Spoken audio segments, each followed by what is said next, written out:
Mais le sentiment, c'est un sentiment de satisfaction, de joie, parce que ce que nous avons proposé au président de la République, au Conseil des ministres, que nous puissions chaque année exposer les fruits, les résultats de recherche de nos génies, eh ben, c'est en train de se concrétiser.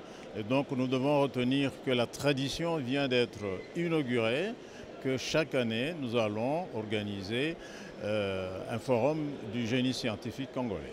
Le fonds souverain, ce n'est pas une invention de ma part, c'est un concept qui existe depuis longtemps dans beaucoup de pays, c'est-à-dire que c'est ce fonds-là qui lance l'industrialisation d'un prototype, d'une invention. Parce que, comme vous le savez, tout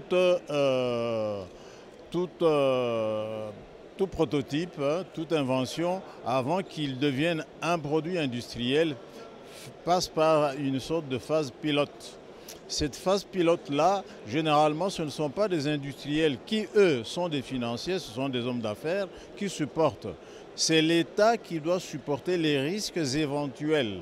Il est vrai que généralement, lorsqu'on a déjà un prototype bien fait scientifiquement, les risques sont minorés, minimes. Mais les industriels n'acceptent pas de prendre ce risque. Et il n'y a que l'État qui peut prendre ce risque-là. C'est pour cela qu'on l'appelle souverain. Qu'il se tranquillise.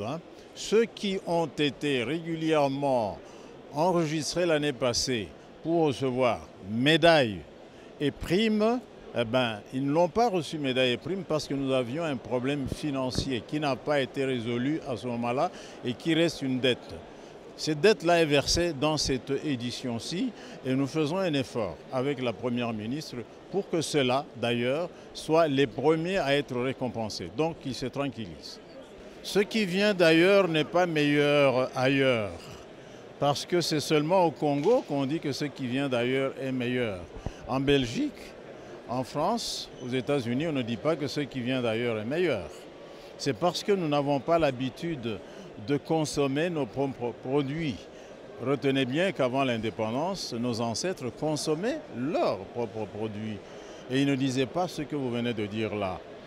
Nous avons perdu, nous nous sommes en fait acculturés, nous avons considéré que ce qui vient du Congo n'est pas bon et ce qui vient de Bruxelles ou de Londres est meilleur.